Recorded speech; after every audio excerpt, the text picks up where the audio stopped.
Good evening and welcome to my unplanned who knows who'll turn up live stream because I need to test the tech, and I figured a quick thing that we could discuss was rules because we have had a lot of discussion over on our Discord, and if you're part of LAWhammer Discord, we have had, you can tell it's live, can't you? There we go. So if you've got any questions, as I was mentioning, as we have had over on our Discord, then do please post them into the comments and I'll just rattle through them and answer them as quickly as I can. The theme for this particular Ask Andy Anything About is planned to be rules, and that could be the LAWhammer rules, the rules that we're using for our streams, which are quite different from the printed rules. We've streamlined a lot, but we've also added a lot as well. Or alternatively, if you've got any questions about the core rules as they're written inside the Warren Fantasy Roleplay 4 core rulebook, I'm more than happy to pick those up as well, given I wrote a good chunk of those. Basically, if you have a question, bring it up and we'll give it a go. So I'm going to dive into the comments and see what we have. Right, so we got a lot of echo, but yeah, that echo was because I had a little bit of sound coming through because I had a video running in the background. I apologize. It is indeed Mr. Andy Law back up and streaming again, testing tech. Evening, and evening to you as well, both on YouTube and Twitch. Yes, that was the issue. So does anyone have any questions out there? Whilst I wait to see if anyone does have any questions about how we're doing the rules, I'll explain what I've been doing lately. Being ill mostly, I've been attempting to tap away at some of the LAWhammer rules. I tend to do work during the day, have a break at around about 5, 6, and then tap away at some LAWhammery bits for a couple of hours and then go back into my worky bits for the Rookery into the evening, because that's generally when Mark Gibbons wakes up over on the American side. So that's often fun because we get to chat away online. On the LAWhammery bits, I've been working on all the talents, bringing them up to date. It's something that's been discussed multiple times over on our Discord, where we have been, well, going through ones. People have had questions about individual talents. How do they individually work? What have we done differently? And at the moment, I'm going through basically the lot again and streamlining them all again. In particular for this streamline is to try and simplify how all of the boons work. For those of you who haven't looked at what we've discussed about boons over on the LAWhammer patron blog. Boons are basically what you get additional successes for, what in the core book is called success levels. So if you pass a test and you've got a talent, you often get an extra +1 success level for certain skills. And I've been streamlining all of those. So do we have any questions out there or not? If not, I'm just going to jump in to the first thing I'm doing that's quite different, which is, well, before we do that, let's just check what the first question is.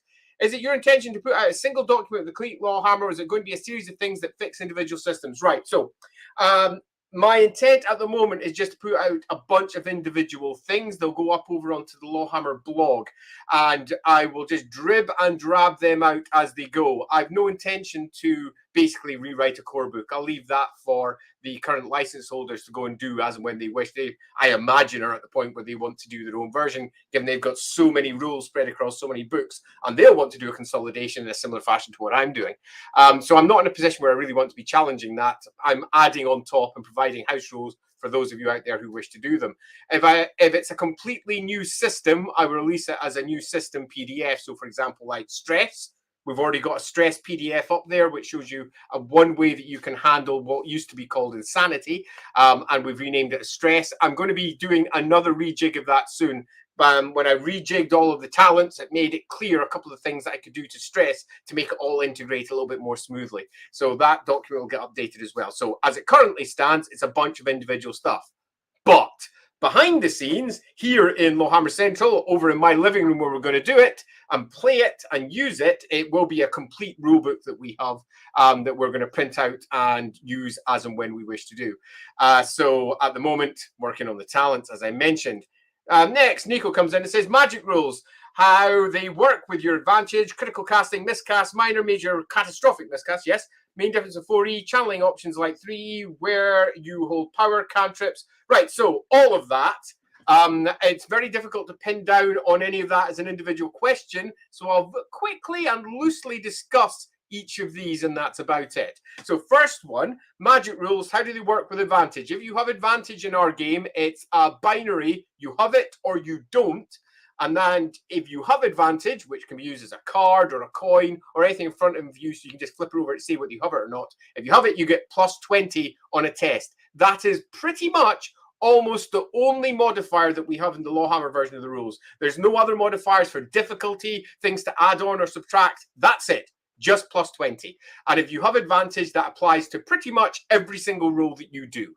And in this particular instance, does it apply to casting? It absolutely does. Does it apply to everything else? Absolutely does. Critical casting, we've got a bunch of rules for what you do if you do critical casting, total power and the like. That's very similar to what's inside the core rulebook.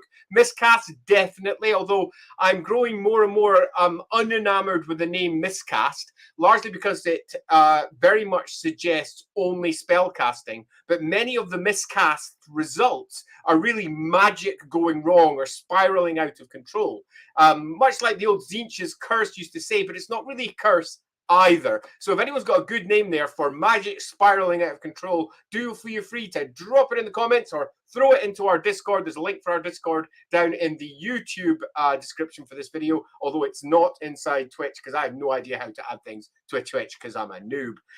Do we have minor, major, and catastrophic? Yes, we do, and I'm considering putting a fourth table in there as well for world-ending, absolutely awful, oh my god, did it ever get this big, what's going wrong type results as well. Main differences with 4E is it's faster, smoother, and cleaner in general, and channeling is not just a viable option, it's much better. Channeling options like 3E, no, not the same as 3E at all. Where you hold power, yes, absolutely, and you can also cast at lower powers. I'll get into that later. And cantrips, definitely, that's all the minor spells that are taught by the colleges of magic and are legal. Basic petty magic stuff that you might have learned before you arrive at the college. These spells are laced full of multiple wins and are unwise to cast. And I also have rules to represent that, where if you cast spells that are not from one of the sanctioned colleges or come from certain types of witchery or equivalent, it can also have basically an exhaustive dar, much like driving one of those old lead cars as you're pumping out horrible stuff into the atmosphere. Similarly, as a wizard, wherever you're going, you're leaving pools and horrible traces of dar behind you. And the same applies to those that are specifically using dar, calling upon dark magic. They can both use those pools and also leave the surrounding environment when, let's say, a catastrophic environmental disaster. So yeah, that's not great. So there's a quick bit there. Jesus says, do people drop messages to you to take a lot at their Warhammer stories or game ideas?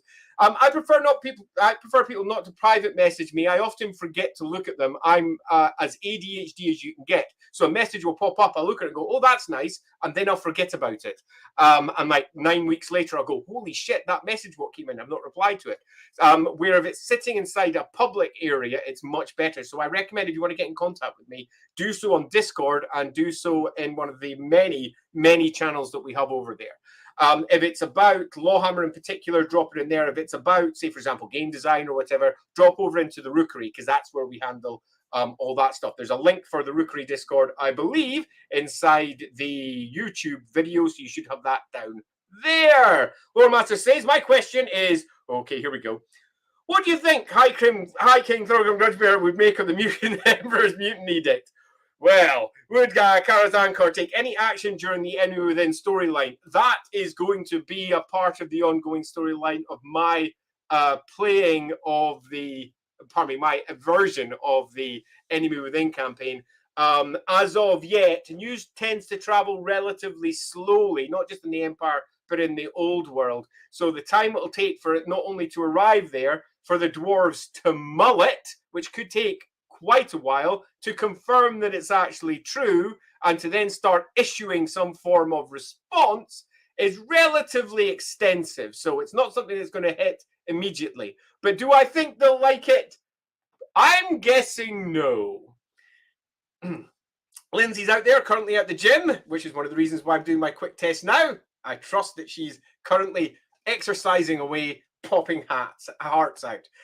Hey Lindsay, indeed. And the plebiscite says, we have been using stress for a couple months now as a straight bolt onto 4E, and it's awesome. Delighted to hear that.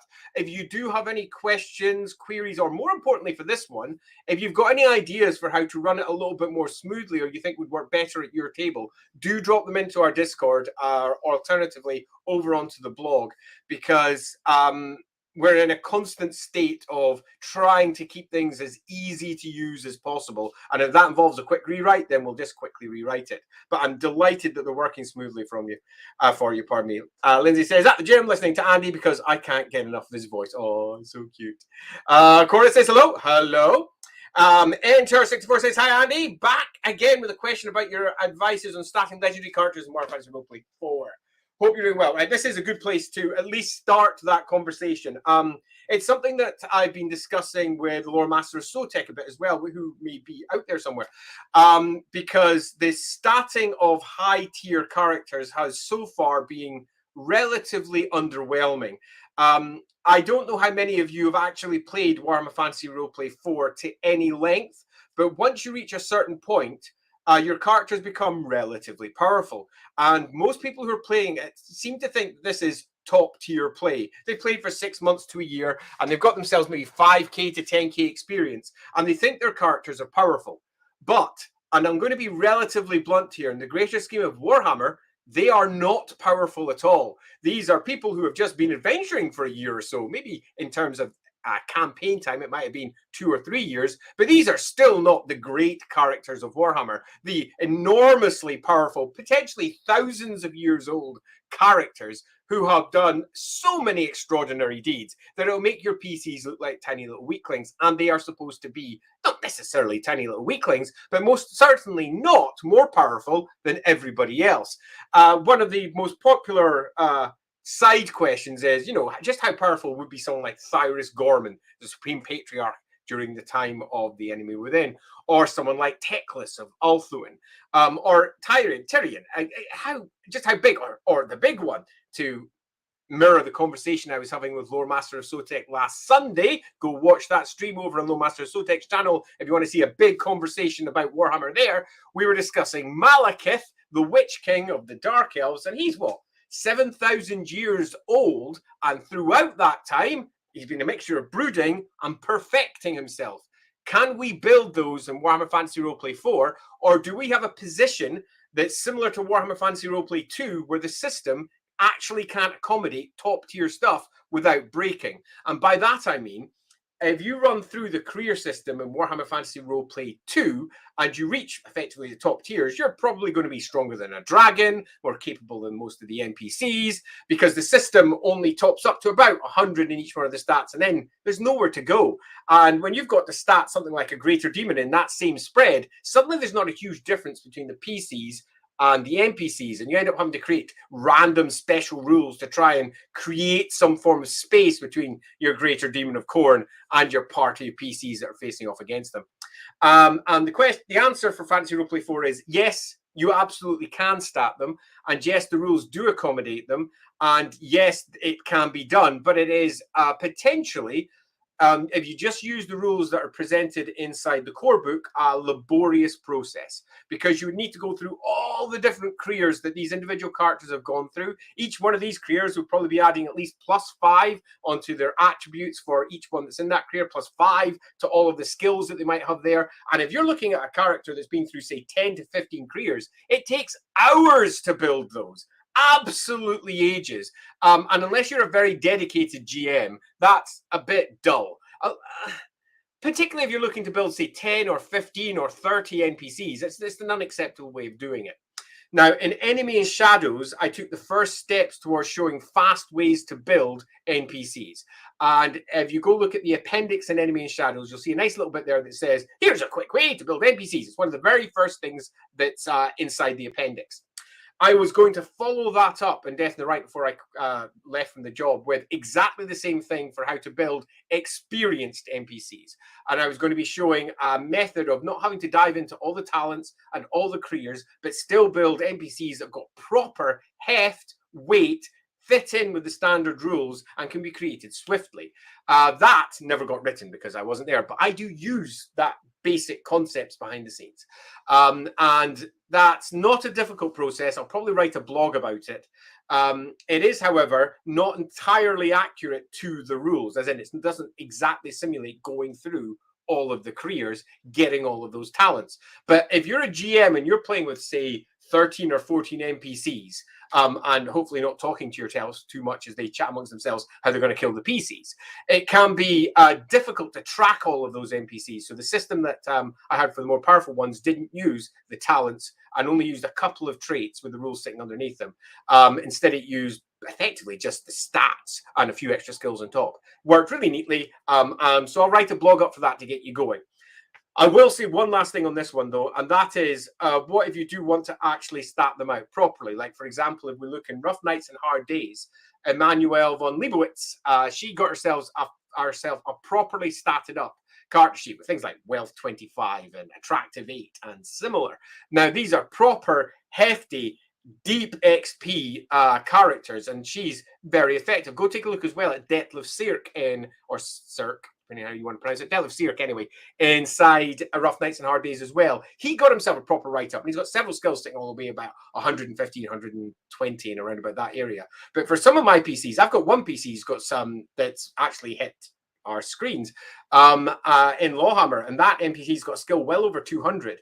But this can and this will happen with the system. Warhammer Fantasy Roleplay 4 doesn't have an upper limit of 100, which is what a lot of people almost feel should be the case. And if you're dealing with someone who is actually superhumanly awesome in the Warhammer world, their stats are going to be, in comparison to PCs, almost astronomical. It's a little bit too much to cover, though, in one big, long, rambling answer. So I think this is something that we'll pick up over the course of multiple blogs, and I'll give a bunch of examples. I did something similar to this when I did an orc post many, many moons ago over on the LAWhammer blog before when it was on Blogger. I'm going to go quickly grab a link for that so that you've got an idea of one way that you can build. It's gone straight to the Patreon blog because, you know, no. No, I won't get the blog. I'll get the blog afterwards. I'll pop it into the comments. The reason I'm not getting it is because wait a minute, if I bring up, because Microsoft's Bing, which is apparently the one I've got open on that side, refuses to open up Blogger. It doesn't even accept that it exists because Microsoft is Microsoft. So let me just grab it out of Chrome. That will get it. There it is, right at the very top. And I'll get you a link for that so you can see some examples for how orcs have been built. Let me find that one. The White Scars. There it is. And I will drop that in as a comment.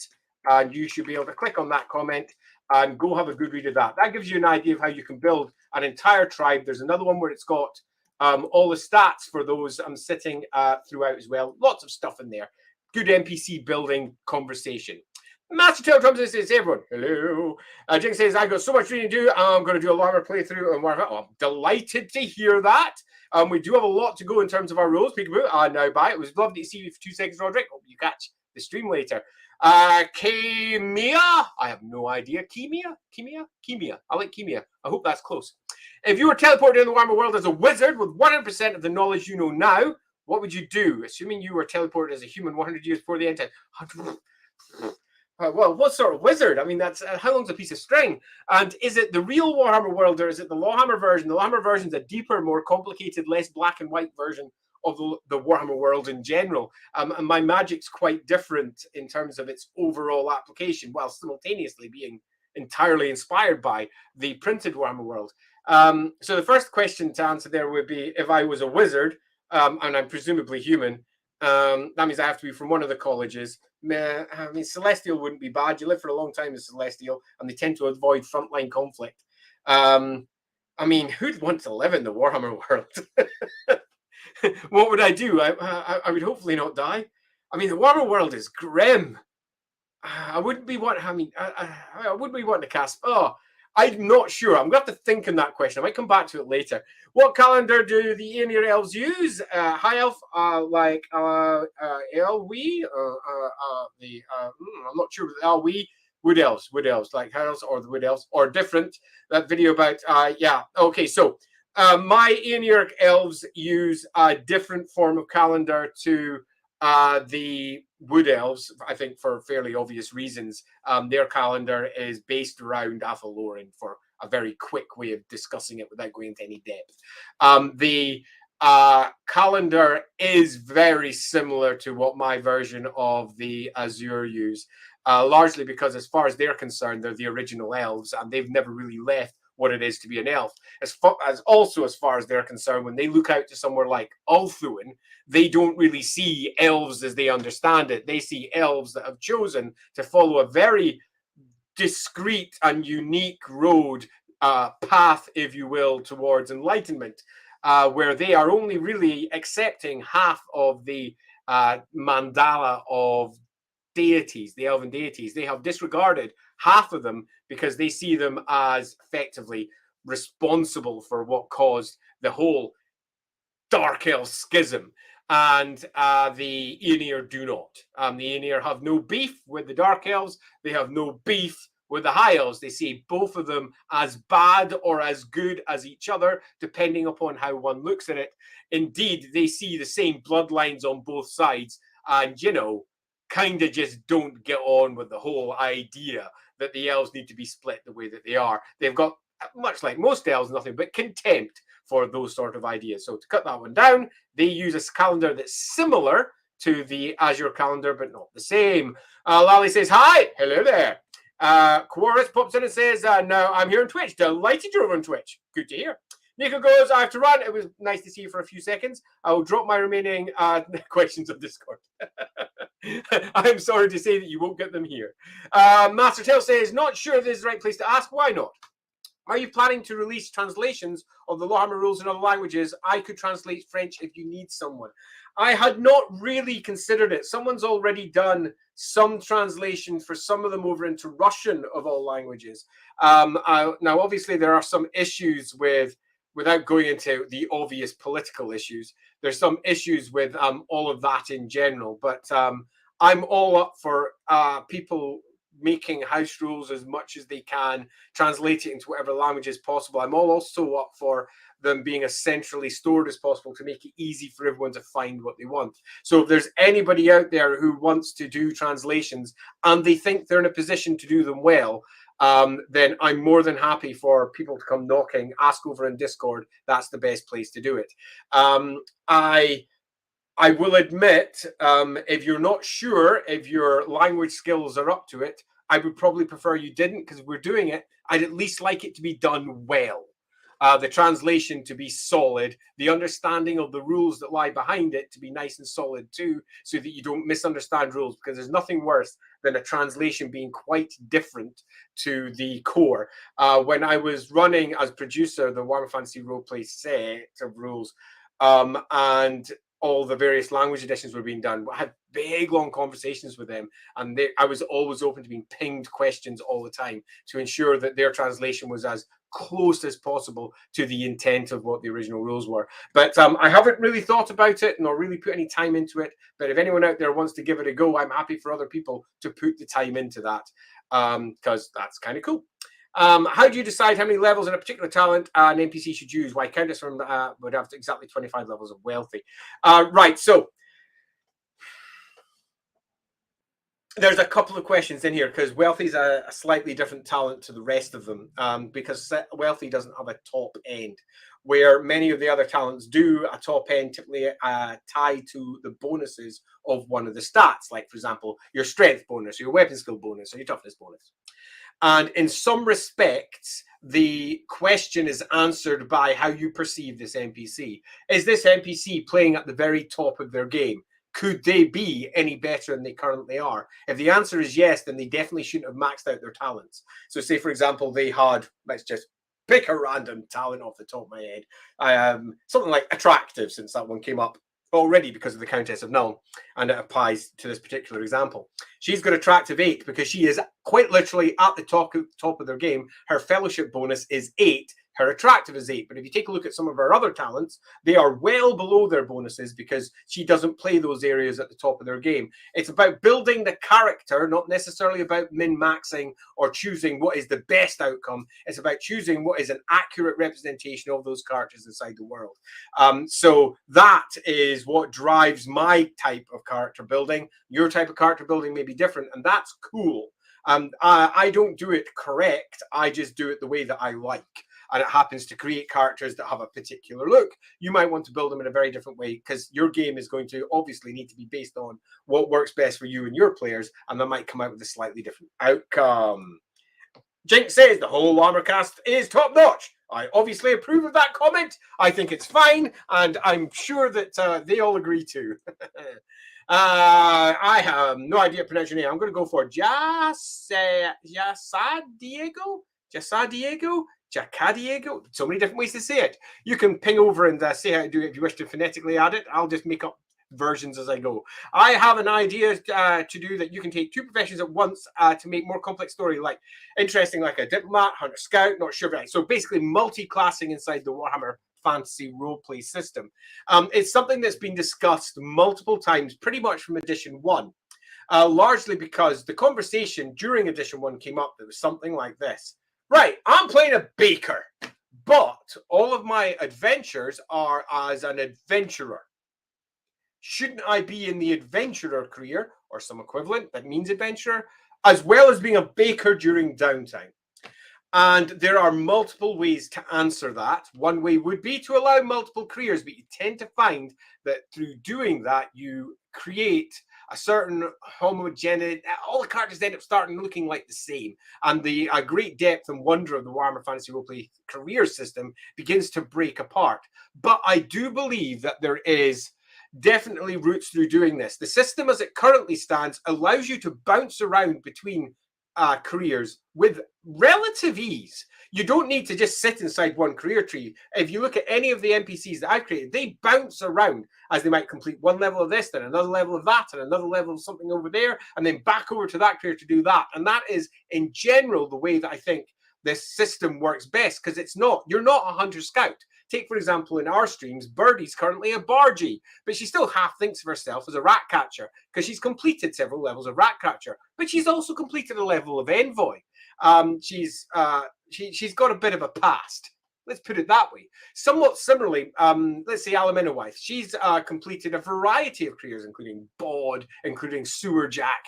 She's done a lot of things in her past as an elf. Now, I do believe that there are some occasions where there is not just a good rule justification, but an interesting justification for potentially having more than one career being open. But I think in general, the system is more than open enough for you to effectively multi-class anyway. You don't need 2 careers at once. If you want to play, for example, an engineer who's a slayer, complete a layer of slayer, pop into engineer. Perhaps they were an engineer beforehand and they continue on with their engineering skills. And there is examples of that inside the Warhammer world. After all, take a look at those ridiculous axe throwing machines. They were built by Slayer engineers, and Slayer engineers exist. Indeed, Slayer other things exist in a variety of ways. If you're a Slayer, you don't need to stick to the Slayer career. You can complete a layer of Slayer, complete a level of Slayer, then go complete something else, then go complete maybe something again completely different, and then ping back for another layer of Slayer when you're at the point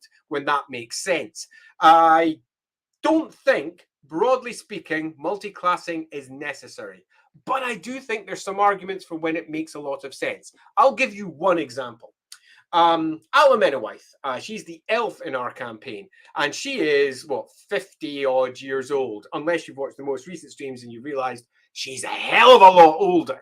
But she only has memories for about the past 50 years. But 50 years in terms of careers could very easily be about 12 careers. And if you're starting off as a player character building this elf, you're only going to have like a single career. If you're using the LAWhammer rules, you might have reached the second tier of that career or had enough to swap careers because you've completed your first tier. But nevertheless, you're still only going to have a career or 2 to represent someone who may have been alive for some significant amount of time. And I think that there could be a really fun and interesting way of building rules to effectively recall memories that certain older or experienced characters have had, that allows them to draw access from different careers at different points for really cool storytelling beats at the table.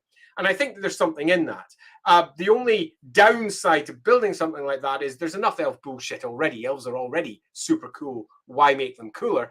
But that doesn't mean it's only an elven rule. You can have yourself a hoary old veteran, perhaps from the front line of a state regiment, who's been warring his way across the Warhammer world for the last 30, 40 years of his life. But if you create him as a basic starter character, he will have soldier, level 1. That's clearly bollocks. You can either just pile on the experience, or alternatively, you can do it in a different way by allowing them to have access to a different sort of career mix in the past. And I might write that up if I can find a way that does it that I like. I've already written up a couple of them in the background once or twice, and I think that there's some utility in that rule, and I may do it. Still arguing with myself. Right, continuing on. Sudian goes, hello, folks. Just realized that Andy is live. Yes, he absolutely is. Wonderful to see you, Andy, feeling better. I'm not 100% better. I have, as I've mentioned more than once, all the pills over here. I am much better, though. I'm at the point where I can sit down and stream and do stuff. This is my second day in a row where I did work almost all day. I'm feeling pretty goddamn fine about that. For those of you that want to check the blog post I mentioned, that's the link there. People are already popping off to read it. Jinx said, good question. I'm not even sure which one that is. Adam drops in and says, how do you use the compose skill? Right, I assume it's for writing, composing music, but are there any special mechanics attached? That's exactly what it's used for. I'm going to have a host of crafting skills. This actually popped up in our blog, not in the blog, pardon me, inside the Discord channel, when I think it was Roderick was building himself some pretty basic rules for crafting, and I'm doing the same thing in the background for us, and compose will be a part of that whole process, which is building something or creating something, whether it's with the art skill, the compose skill, the crafting trade skills, and building a very simple set of rules to allow you to build shit, write shit, do cool shit. But you're basically correct. Compose is for writing letters, doing music, creating poetry. It's for creating something that's, generally speaking, written down based more on intelligence than, say, for example, dexterity or something equivalent. And it's quite fun. Are there any special mechanics attached? Not yet, beyond the basic skill tests and extended skill tests. For extended tests to get multiple successes for something that may take a little bit of time to create. Like, for example, to create this particularly impressive opus, you'll need at least 10 success levels for those of you who are using the older language. So that's at least 10 successes, and that's just an extended test with multiple added on over time. But we will have a bit more added on top of that. Lord Master drops in and says, depending on how the Enemy Within's main story ends with a party, would it be fair to say that the third battle of Blackfire Pass would be an epic battle looming up so quickly for the PCs to participate in, facing off against the seemingly unstoppable war boss Forbad Ironjaw, alongside whoever the Emperor is at the time? Now, yes, for those of you who may have been following the official Warhammer Fantasy Roleplay releases a bajillion years ago, there was some talk about the campaign that was going to follow on from the Enemy Within that had a preliminary name past to the old one. And I was going to be writing that with Gav Thorpe. That was going to take you out of the Empire, through the New World, and eventually loop back to the Empire again. And when you got back to the Empire again, much of the build-up from the Enemy Within would have built towards this. It's a relatively big event, and it would not have been the next campaign. It would have been almost 3 campaigns away if we did all the campaigns that we were hopefully going to do on 3-book sets. But the third battle for Blackfire Pass is there. It was hard-coded as a hint of it coming into Enemy in Shadows. The whole point of Colonel Sievers, a character that's mentioned inside Enemy in Shadows, was to show that there was a massive greenskin build-up beginning to work its way through the borderlands down in the Border Princes. And that was the first step towards what would eventually become the third battle of Blackfire Pass, a truly enormous event for the Empire. And in the way that the plan was to build it was that it only could come to pass because of the events of the the invasion of that rather nasty Nurgle horde that made its way through the Border Princes and then up towards Nuln. For those of you who know your subplots and your Chaos Dwarf stuff. So yeah, Tamarkin and everything that he was doing. So the vacuum that he left as he massacred his way through was filled with greenskins, and a new warlord rises from that. So that's quite fun. So the answer to all of that is yes. So Death Zone. It's a lift up from Blood Bowl because if it's Warhammer or Games Workshop adjacent, I'll use it for any of my Warhammer stuff. And it's the 8 squares, or the 2 yards, if you will, around a character. If you're a character that takes up more than 1 square, a large creature, for example, you may take up 2 squares or 4 squares. And it's the however many extra squares that go all the way around you. For example, if you're a 4x4, that's 2, 4, 6, 8, 9, 10, 11, 12 squares around. And that's the reach. Now, if you've got yourself a weapon that allows you to reach for 2 squares, your Death Zone extends for 2 squares around you. It's a very simple set of rules, particularly for us when we're playing the Warhammer through my living room, which is over in that direction. I appear to have gone out of focus. Let's see if I can get myself back in. Because we're playing almost all of our combats on grids. So it works really well. And you'll find that our talent rules are all worked around squares, and most of our ranges are worked around squares as well. If you see a square in any of our rules, it just basically means 2 yards. And a question there from Grombrindle, the ancestor. Great to see you there, Grombrindle.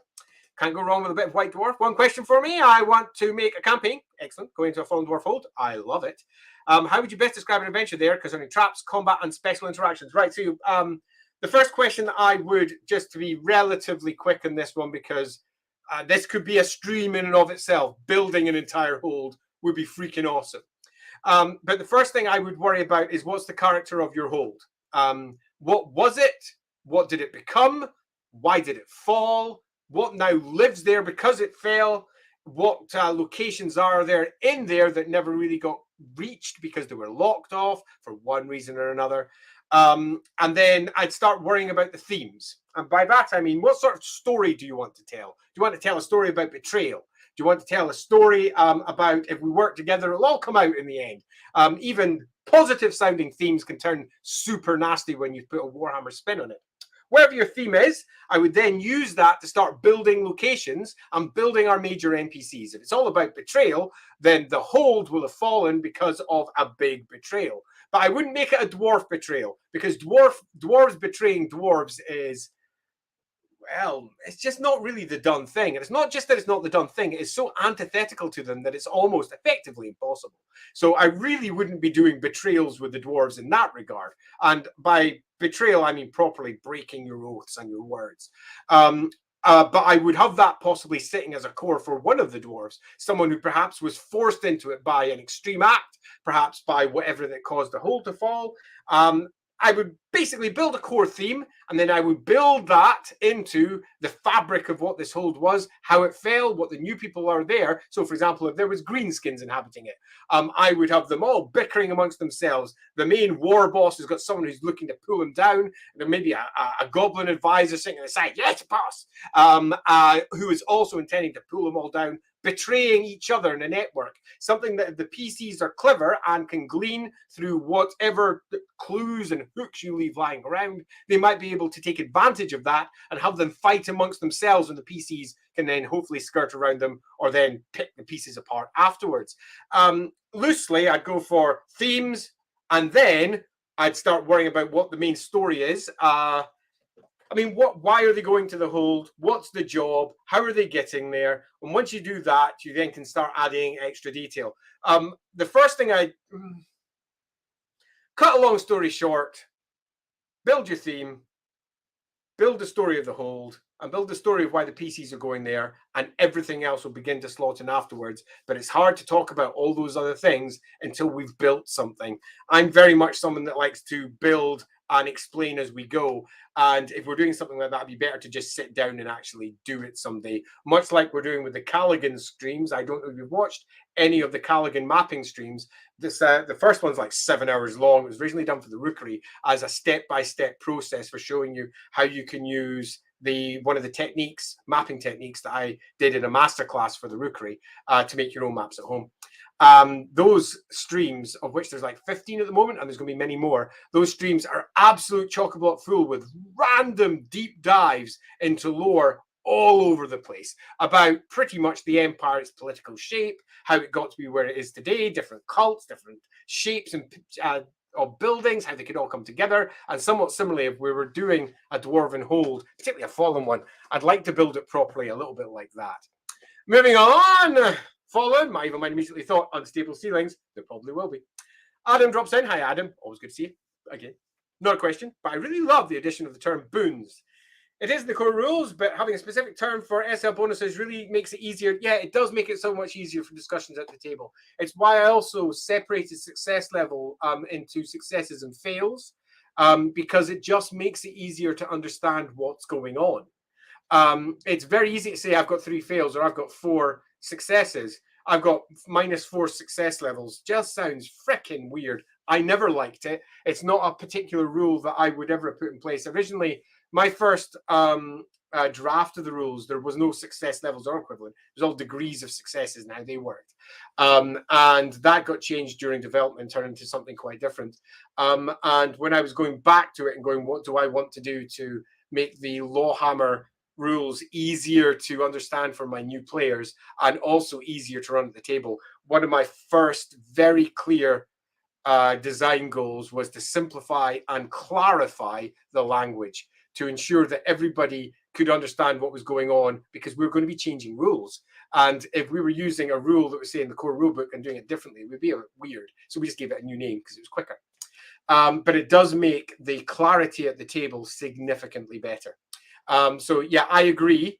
I'm glad that you noticed that, because a good bit of thought, it's amazing how much thought can go into just changing a word, but a good bit of thought went into that. The bloke person, hello bloke person. At our table, we use the horse rules, hey, and we love them a lot. I have a quick question for the drive trait. It says that they can pull their body weight, which we define with 4's encumbrance. Yeah, so yeah, that's a good question. That was when I did that, I purposely left it vague because I knew that to make it vague would be to write effectively a whole new slew of rules to make it make sense.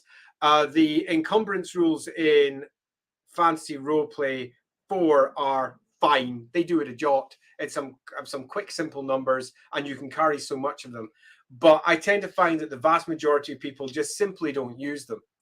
And they do get used by some groups. I've spoken to a few groups. I remember going to cons and chatting them all out, and had one group who meticulously recorded everything that they had, wrote down all of their individual encumbrances, and were super happy doing that. They enjoyed that. The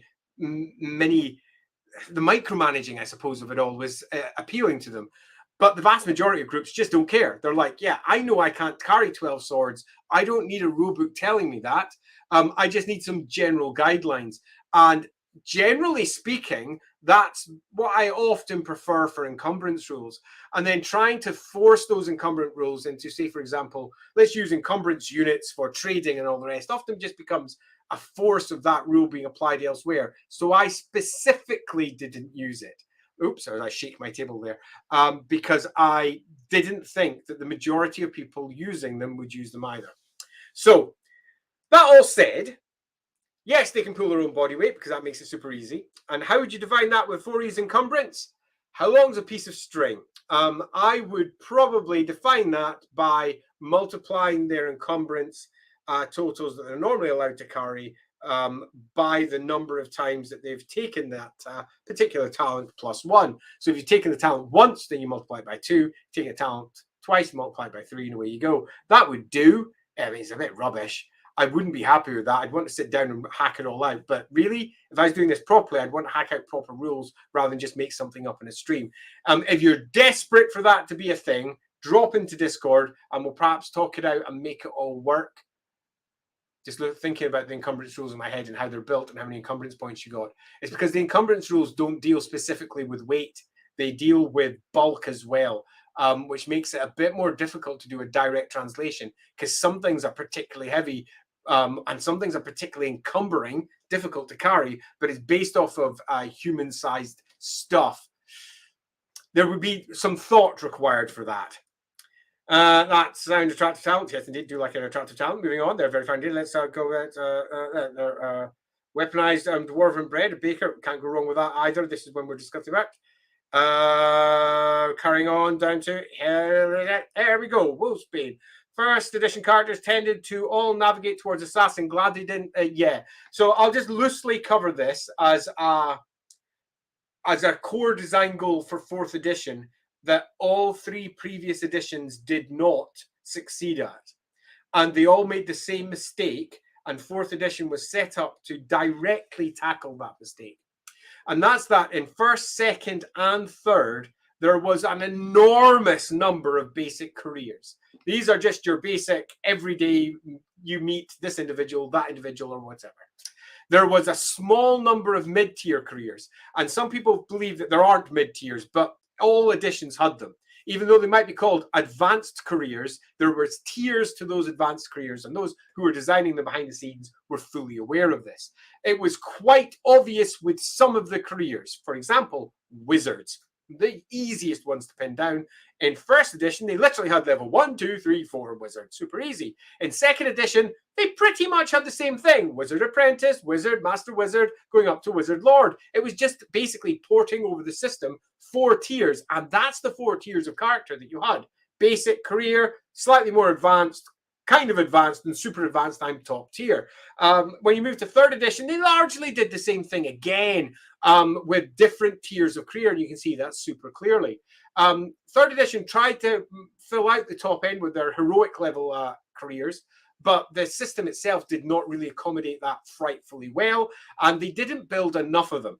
Because what happens is, if I happen to start off with a beggar, it will, as is really clearly marked by Wolfsbane here, almost certainly end up as an assassin if I use the 1st edition rules, because it's one of the best ones, or a witch hunter or an equivalent, but there was very few top tier careers.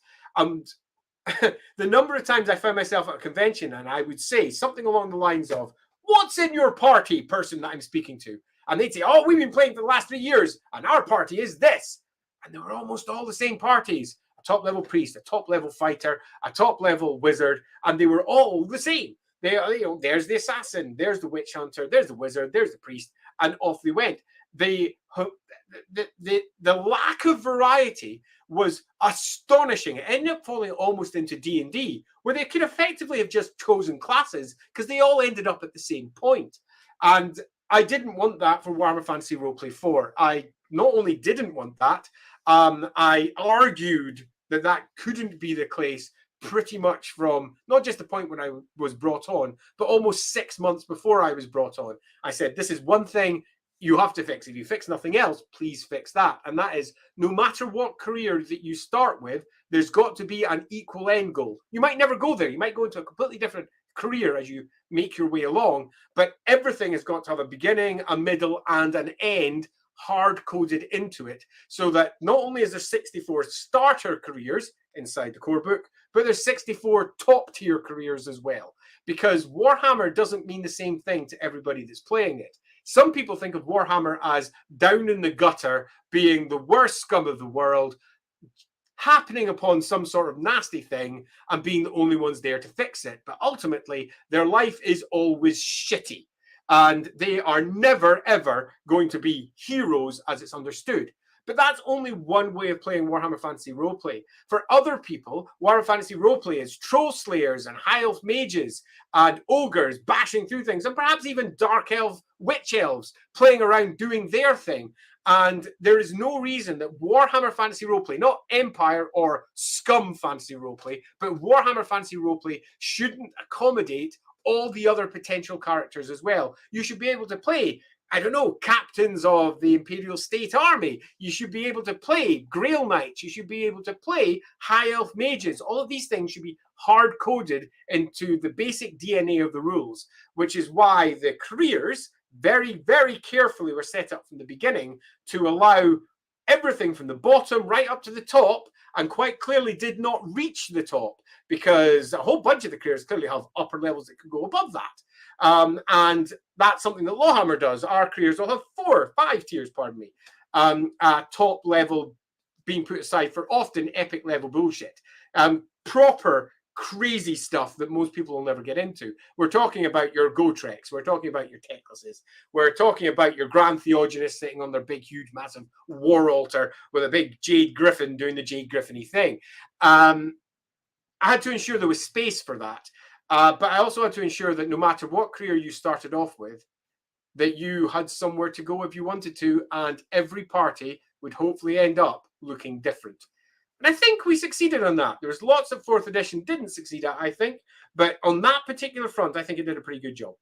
Moving on, the Hammer random question. I do like random questions. Would you like it if your vision of Warhammer came to life in an animated version with Warhammer cast doing the voices? So like, well, of course. I mean, who wouldn't like that? That would be awesome. The chances of that are like a bajillion to one. I don't own the IP. Unlike Critical Role, Matt Mercer and pals, they own their IP. They're playing with somebody else's system because they're playing with an adapted D&D. But ultimately, they own their own creations, where in this case, we own our individual parts of that Warhammer world, I suppose, kinda, but we don't own them really. It's Games Workshop's property that we're playing inside. And if there's going to be a Games Workshop TV show, it would be a Games Workshop TV show, not something that we did. Nevertheless, we're still playing in their playground because we love the world so much and we kind of can't help ourselves. I actually briefly discussed that with Matt when he was last over in Edinburgh, Critical Role, Matt Mercer, because, you know, why wouldn't you? Because he's awesome. Right, anyway, thanks also nice shirt. Oh yeah, picked up this shirt. In fact, I'm going to do a blog post about not this shirt, but why I am wearing this shirt, because we were out watching Chaos Rising, thanks to Lord Master Sotek, if you're still out there. We're watching Chaos Rising, which is it's not a Warhammer film. It definitely doesn't have Bretonnians facing off against Norse. And it was having its premiere over at Duncarron Fort, which is not far away from here. And Lord Master Sotek was one of its big sponsors, and he couldn't make it out and asked if I'd like to go instead. So I did. It was awesome. I got to meet everyone behind it. Also got to meet for the first time in a long time Adrian Smith. If you don't know Adrian Smith, I recommend you do this. Adrian Smith, Games Workshop, and you'll see all of his art, pretty much all of the coolest images from, I don't know, the Realms of Chaos. There was a skip bit in the middle, and then all the army box sets. He just did freaking loads of amazingly gorgeous art. And Adrian was there. It was really good because I hadn't seen Adrian since we last worked in the same office for Target Games. I don't know, what, 24 years ago? No, it can't be that long ago. No, almost. Yeah, it was almost 23 years ago, 24 years ago. Holy shit, I'm getting old. So, yeah, but we went out there to Duncarron Fort, which is an old medieval style fort, so old medieval style shirt was absolutely required. Moving on from that, any good PCs should make sure that they break canon by saving Lightdorf. I think that would be a marvelous thing to do, although Marius Lightdorf, if he ever pops up in my game, he might be the sort of person that no one would want to save because OMG, he's absolutely awful. Having said that, though, he is really good swordsman. Moving on, it's a canon event. Yeah, well, not in my game. In fact, it's worth discussing this loosely on a LAWhammer front. It's not exactly rules, but whatever. One thing that I decided relatively early when we decided whether we were going to stream our game online was, were we going to stick with canon events? As in, can our Karl Franz die? Can our Teclis die long before our end times come? Will we have an end times? Are we heading towards those things? Does any of this matter because we might only play for a single season? All of those questions were discussed very early in the process. And in our version, by the gods can they die, we could end up with a completely different emperor. Whatever the PCs do is going to massively change the empire. When I was first plotting out the Enemy Within campaign with Graham, the revised edition, it was originally set up to have something like 10, 15 ends, with 6 primary ones and a whole bunch of other ones mentioned in a couple of paragraphs.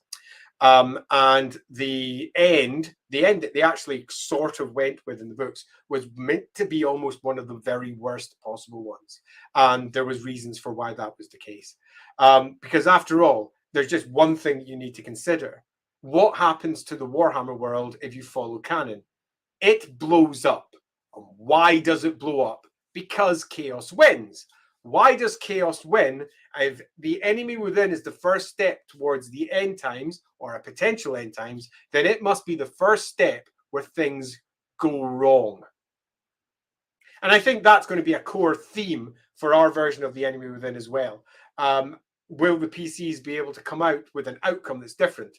And I think it's fair to say that if you look at how they handled our little side mission for episode 9, I think it was episode 9, where we had ourselves an adventure within an adventure and the PCs tried to get a good outcome, they ended up with a pretty poor outcome in that one. So they might end up doing exactly the same thing for our campaign. Yes, it was that Forge World campaign. This is referencing back to the Tamarkan campaign, with the Nurgle Tamarkan himself moving all the way through, down through the Border Princes, and then up towards Nuln.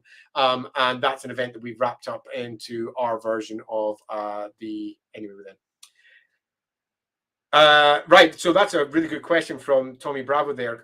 How does runesmithing work in Modern Fantasy Roleplay? Right, so I have a complete set of rules for this. This isn't something that I will have much difficulty answering if I sort it out. My rules were written for a previous edition, but would require not more than about a day's worth of tweaking if I ever do it.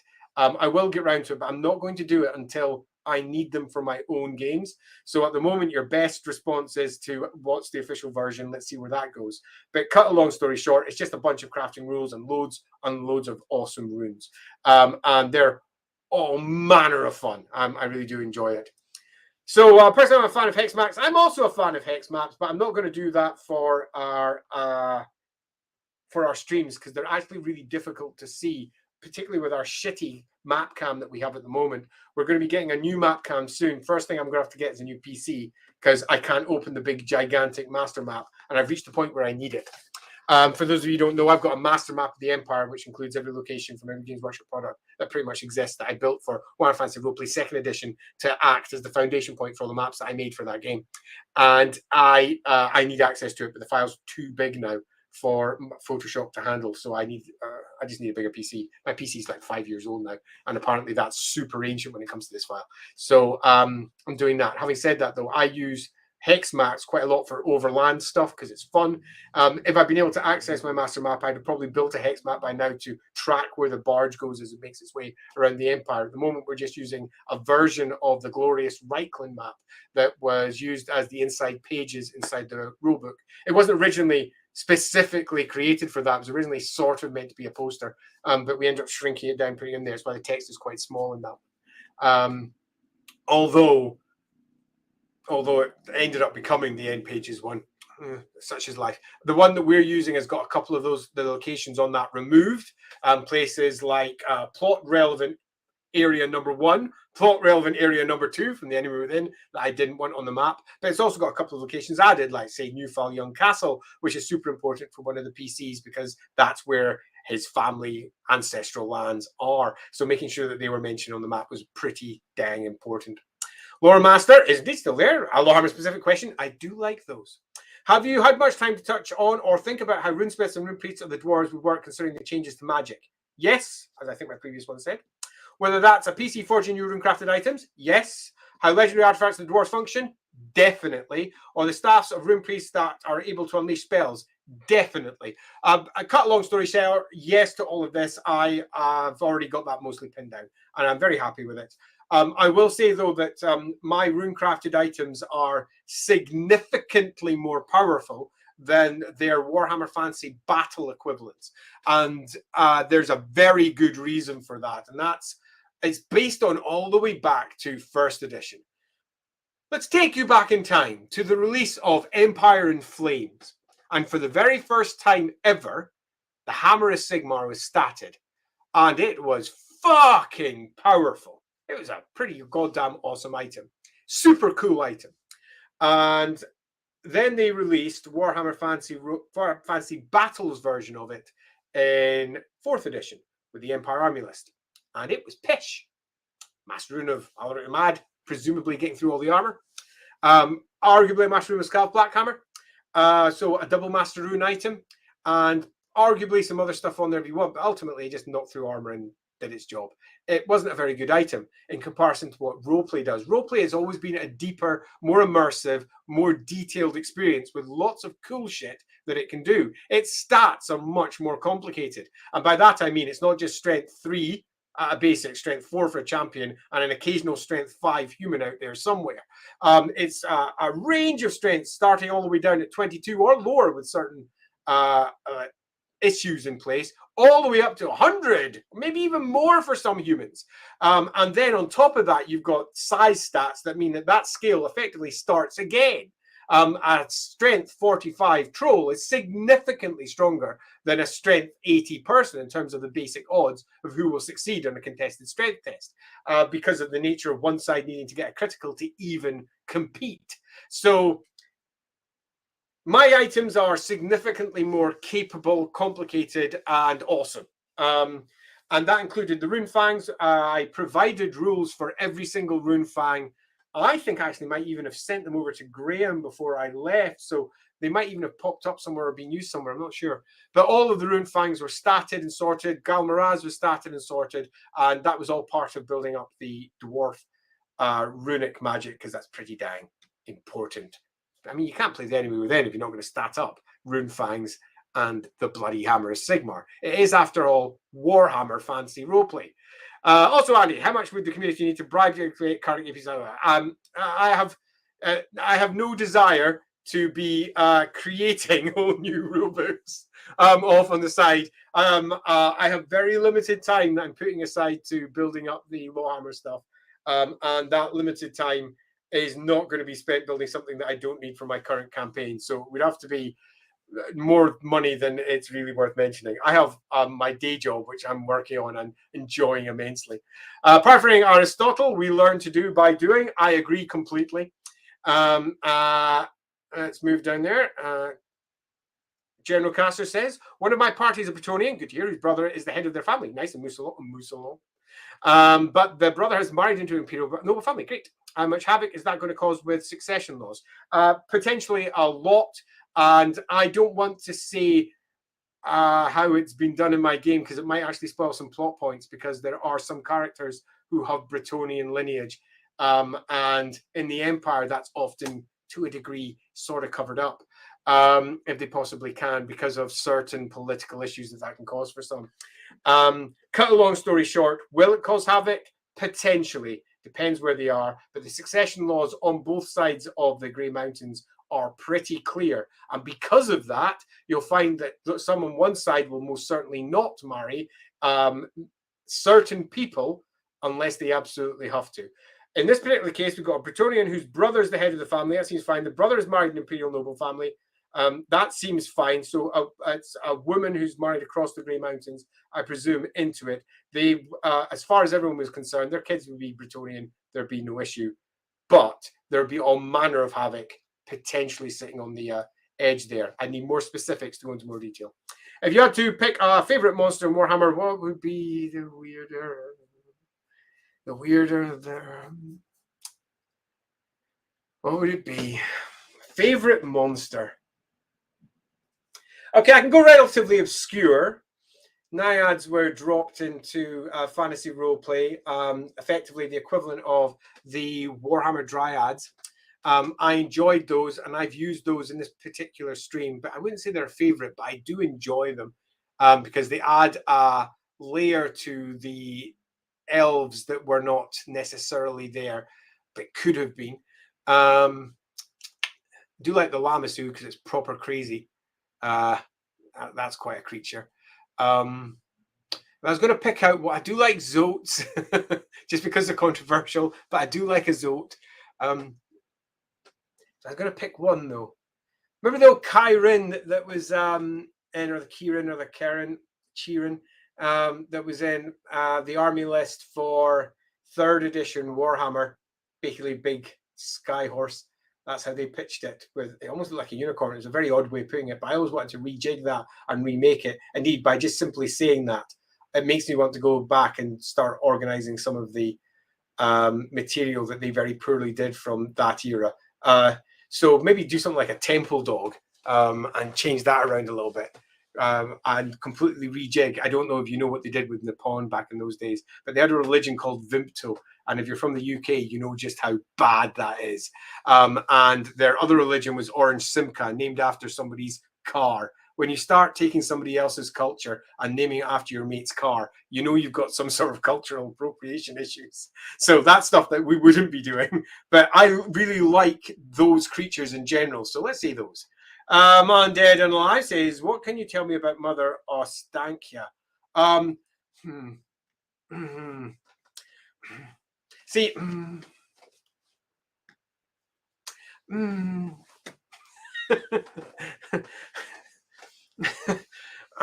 I really enjoyed working through the Kislev book back in the day, particularly because I made the hags. I built those.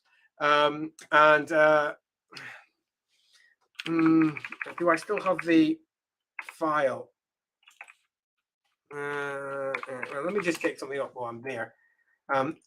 No, I don't, sadly. Yeah, so what I can say is that I really like the character because I built the hags. I created the first version of them back in the day. And it's really nice to see how they got picked up. Andy Hall is awesome, and the extras that they've done with that is great, but I wouldn't like to say any more than that. I saw a funny video on YouTube channel of weapons. Didn't quite catch that when I saw a funny video on YouTube channel that carried a lot of AA weapons. Not sure what you're saying there. Could you rephrase that? Sweet Melancholy drops in. Hiya. Is it okay to consider Dark Deals as a way of Chaos Gods helping characters in their tests? Sure. Dark Deals were added to ensure that one of the core aspects of Warhammer that Warhammer Fantasy Roleplay had always talked about but never affirmed with its mechanics. Well, it had in places, but not really properly affirmed. It was dropped in and expressed in the rules. And so first, the Dark Whispers and allowing you to do your rerolls and then taking a deal and losing your points. I wish I could have rephrased some of the language there. This is something I discussed in a Rookery stream where I said that I made a small mistake in the language there because it made it look like the Chaos Gods were doing particular things that I didn't like, or that they were taking away your corruption, which is very much not what they would do. And it was just not quite phrased right. But if you wish to view it that way, yes. If you wish to view it as the Chaos Gods are pushing the PCs towards a certain way, and perhaps they're even responsible for them having fate points and fortune points, sure, that works for your game. It's not what I do for my game. My game is more complex and there's multiple answers to the same question sometimes. But is it okay to consider that? Absolutely.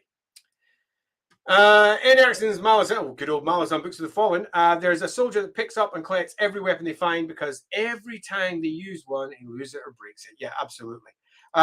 Jinx says, never once thought I would enjoy watching someone draw a map for all things of Warhammer Fantasy Roleplay, but thanks to Master Sostek, I instantly fell in love with the stream and got lore straight from this source, and the stream is therapeutic and paints an image in my head. Thank you for existing at Master Sostek and at LAWhammering, and all the hours you put into your passion. Thanks, Jinx. And who would have thought that I would have enjoyed mapping online? Not me, but I use it as stress relief.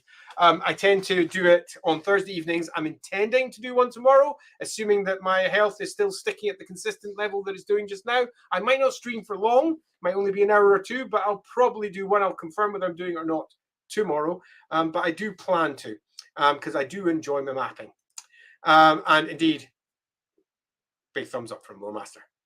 That one. How many weapons could an adventurer really carry? Yeah. How many? Awesome line. Sorry, can't say. Just dropping by to say send love. Thanks. I'm very happy you're saying that. Best examples is Wizard have 4 levels. Yes, it's a very clean one. And just to reiterate that previous one, you can then see across edition number 1, edition number 2, edition number 3, edition number 4 that they all effectively use the same career system. I had somebody come up to me in Essen, the games convention there, and they said, I don't understand why the careers have all got 4 levels. None of the previous editions did this. What's going on? Why do it? And I said, no, stop. Don't think of them as a career with 4 levels. Think of it as 4 careers, because that's basically what it is. And they went, no, but that's not what it is. It's they've all got the same skills in the previous ones, and the careers didn't do that. And I said, yes, they did, because they did. If you take a look at the 4 levels of career for Wizard in any of the editions, all they're doing is using the same stat blocks and providing the same set of skills, but you just get more of it as you get better. Basically, that's what the career system did. And if you look at, say, for example, a merchant starting off as a basic trainee merchant into merchant, up into master merchant or whatever. Same for a craftsman. It's just the same skills popping up. You just get a slightly longer list each time. We haven't created a new system here. There's not 64 careers inside Warhammer Fantasy Roleplay 4. There's actually 256 careers inside that book. It's the most careers inside a core book that there was. I'm pretty pleased about that particular aspect of it. And if you look at it, it's not different to what came before. It's just consolidated and made much cleaner in terms of trying to organize it in the book. And he was like, all right, got it. And he went away and he actually pinged me about, it must have been about 4 months later. And his entire opinion changed because he'd actually sat down and he'd done the whole understanding of it rather than just not playing it, just reading parts of it and not quite getting it. And he was delighted they were playing the game and everything was cool. I will say, though, that I do find that some of the later careers that have been added didn't really feel like they were unique 4-tier careers. And I'll admit there's a couple inside the core book that I would have preferred to do differently as well. But the soldier career was meant to cover all soldiers. But when you add more soldiers and more soldiers, you end up having a weird excess of soldier career kicking around. Knight was meant to be the be-all and end-all for all knights.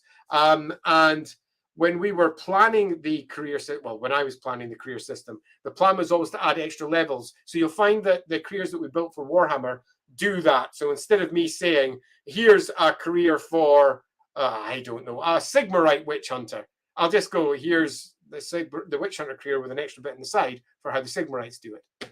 And that's a better way than building an entire career around a very niche, possibly only 100 people in that particular order area, and it generally works slightly better. Right, so any more questions in here? Down to version, veteran, early word, plus 40. Yep, that's basically how it builds up. Same tier, like, yep, that's exactly what we were discussing.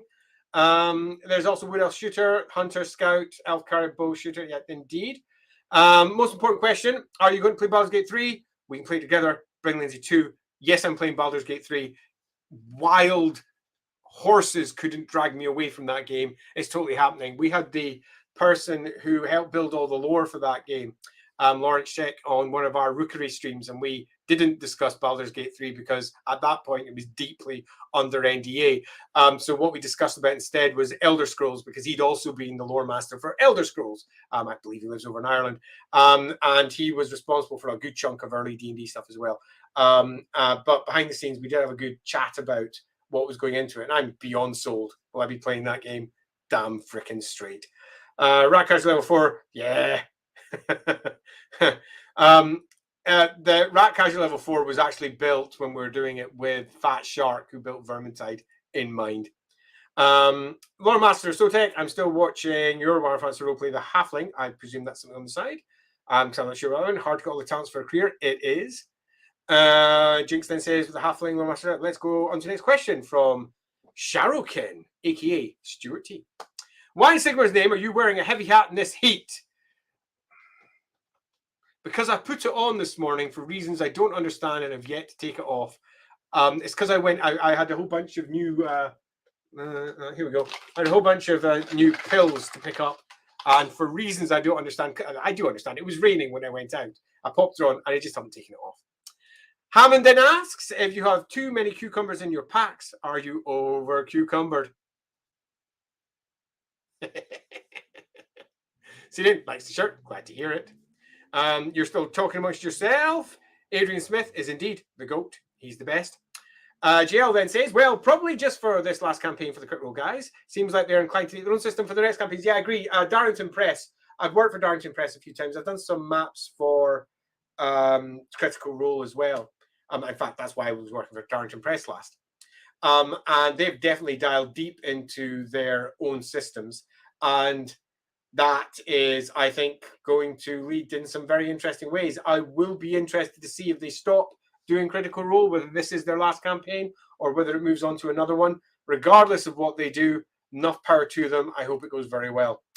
Jinx says, I always watch the current one that you stream. Unless you're still speaking to the Lore Master Sotek, so I don't need that one. Right. Schedule that. Still speaking amongst yourself. Epic Realms. Andy, hey, Epic Realms, how you doing out there? Glad to see you. Because you've got your streamy things going as well, I'm going to have to learn how to do these whole raidy things so that I can raid into people and everything, because you should definitely get raids from me every once in a while. Did you ever read and or contribute to the Warpstone zine during Hogshead publishing days? Yes, I did. If so, what do you recall about it? I recall that they were a very dedicated, talented, and excited group of individuals who were extremely passionate about Warhammer Fantasy Roleplay. You could argue, and I don't think you would be arguing incorrectly, that they were responsible for keeping the game alive when Games Workshop had already ditched it. Then Hogshead picked it up. And even after Hogshead left it, and there was another dip through into the second edition, they continued printing material, and it was awesome. They had a difficult relationship with Games Workshop. Games Workshop doesn't like other people creating Games Workshop stuff, even if it is underneath a fanzine banner. So there was always issues and difficulties there. I helped doing some art for the last bits, and I was almost honored, humbled when I got a nice email at the very end regarding one of my black and white pieces that I did for it, because I did some art for it.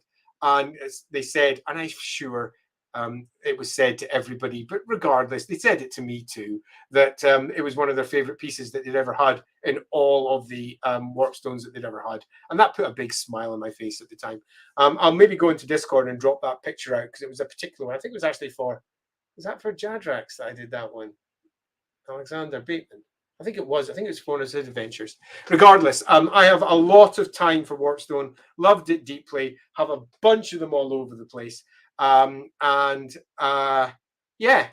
good stuff, basically. Right, let's see. What's up, brother? Indeed. What's up, Epic Realms? Yeah, you're all saying hello to each other. This is why Gerhard's been so miserable. I'm not sure what that's in connection to, but he has been. Let's see if we can get any questions here. Jinx saying the campaign's been awesome so far. I presume that's his one. Let's move on down. Right, here we go. Between Andy and LAWmaster, we have so many good Warhammer Fantasy roleplays going on just now. Oh, thank you so much for saying so. Need to get Andy to release all those dwarf goodies to me. Sharakin then adds, true story, I got into Warhammer Fantasy roleplay as a kid because I saw Empire and Flames being sold and I recognized themes, names, etc. from HeroQuest from it. Exactly. HeroQuest was a marvelous gateway drug into Games Workshop material. The number of people I know that got into Games Workshop through that game is actually ridiculous. Sudian comes in with the question. Is the runic dwarven weapon that Trot wielded a named item? Will we learn more details about it? Yes. And probably yes. Like a Loon Order Princess. Let's move on. Could a Tomb King Prince wearing heavy robes work as a PC similar to Divinity? Original Sin. Oh, wow. I'm very, very open to people creating the Warhammer worlds at their tables that they love. And if that happens to be a Tomb King Prince wearing heavy robes and a clever mask, then go for it. I think that's beautiful. You just do it. One of my favorite games I ever had was a Dark Elf game with a variety of awfulness involved with it. I've played with the Tomb Kings quite a lot as well. And yeah, I see no reason that you couldn't do it. Now, could it go wrong? Oh, hell yes. But for your game, you can do whatever you want. Don't allow anyone to gatekeep what works at your table. If your table is full of craziness that everyone else thinks is stupid, but you're having fun, then you're doing it right. Cough, the Imperial line. Cough, I have no idea what you're making reference to there, Lindsay. You're going to have to make that a bit clearer. That might have been said when I was saying something earlier. Right, there's a story from the Knights of the Empire book about a famous Bretonian Countess murder. She was married to an Imperial Lord and was a Bretonian diplomat to Midland, if I remember correctly. Absolutely true. LAWmaster Sodek then adds, here's a little question. By your interpretation of the lore, how aware are the elves of Lilith? Triple face shenanigans. Yes, Ladriel and everything. Are they truly the same entity? There's a more complex true head in there. Right, so there's multiple answers to this, and they potentially are pretty deep. And I think it might even be worth you and I having a nice big discussion about this, because I'm sure that we could draw this one out for like 19 hours because we are who we are. But I'll say, number one, how aware are the elves of it? I would suggest, by the way it was written, barely, if at all. If they were aware of it, then there should have been mention of it multiple times previously to the end times, and it wasn't. So I would suggest that the elves are not aware of the complete triple face shenanigans. Are they aware of perhaps some two-face shenanigans? Maybe. In fact, more than maybe, almost certainly. The answer to that is, in fact, yes. But are they truly the same entity, or is there a more complex truth hidden here? I would say that if you look at the nature of Ladriel, the Mistwalker, the answer is almost evident. And the answer would probably be yes. I would be very disappointed if Ladriel the Mistweaver pretty much was on the nose. And particularly given that if you look at the good old lore, Ladriel was Azurin's probable wife. Lilith is related to Azurin down the way. It doesn't really make a lot of sense.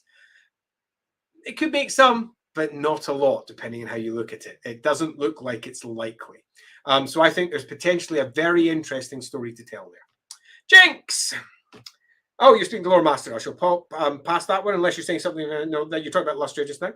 Grombindel, the ancestor says, Lore Master question, how important is race diversity in your campaign? Like, would all elf, dwarf elf groups function? So I believe it's relatively important depending upon the story. I am more interested in the best story being told than I am about a mixed group, just because we want to have a mixed group of dwarves and elves and halflings, or all this or all that.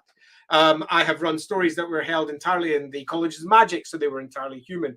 I've had stories that were told over in the Elflands, and they were all elves, and that's fine.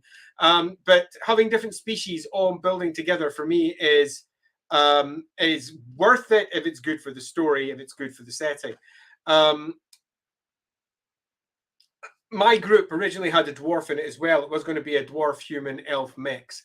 Unfortunately, the player that was behind that dwarf had other commitments that came up, and I lament that loss because she was awesome. And that was an unfortunate turn. I almost went with another dwarf, but we decided not to in the end. Do I think that diversity is important? Yeah, more than I can actually express. Yes. Do I think that they are important in my games for species diversity? Not necessarily always. There is some pretty deep potential questions here and deep potential answers here as well. But I think I will end on this is my campaign. How important is it to have a mix of those? It's only important if it's important for the story. And the story that we're telling does have things like Skaven in it, dwarves in it, elves in it. A variety of other species are popping up. And I want to make sure that the PC as a group have access to understanding what's going on. For any of you that have watched any of our previous ones, you'll be aware of Birdie's story, and that story and why she has been added to the campaign in the way she is will become much more evident as we move on to later parts of the campaign. But already it's beginning to become a little bit obvious, but it'll become more obvious later. Similarly, we may not have a dwarf, but we do have a character that can understand dwarves very well because he studied them for most of his life, and that's Father Leopold. So it's access to information in terms of the species diversity that for me is more important, because I want to make sure that the PCs understand what's going on. And it's one of the big failures of the Enemy Within campaign as a whole, and that's that often things happen and the players never find out why. If you play it as written, the Bergenhafen section is often without any explanation for how Teugen became what he became or what's going on, and it doesn't get explained later either. His connection to players that come out later in the campaign, equally not explained. And it's important to me that all of these facts can be tied up and understood, not just by the players, but by anybody that watches it. That's one of the reasons, for example, that one of my players used to live in Nuln and lived in Nuln for quite a while, and indeed even knew Teugen as a kid, or at least when they were younger. The Elf Decor. Do like an Elf Decor. That's what I should have gone with. Once when my PCs were making their way across Ulthuan, as you do, they saw what they thought was a manticore at a distance, and it landed on a great pinnacle. And it twisted round and looked at him, and the face that it had was nothing like what they expected, because one of them had seen a manticore in the past, and they'd seen drawings of manticores, and they were very much almost human-faced creatures. Some of them were leonine, some of them definitely looked bestial, but they didn't look like this thing, which had a beautiful face, and it lifted its head and it trilled out a wonderful song and flew off, and it got dubbed the Elf Decor by the players. because, you know, it definitely wasn't a man to core. Yeah, me too. And yeah, there was different ways of pronouncing it. The book was not necessarily the best way of doing it. Yes, we do have them in Total War Warhammer, and they are a bit different now. And I appreciate that they did that. And moving down to Master Till, who says, hope you've got to solve all the technical issues regarding the master map. I just need to get myself a new PC to hopefully open it up. We're in the process of costing that all out. It cost 18 bajillion pounds, as I said in the last stream. I think it's quite an artifact of legend for Warhammer fans.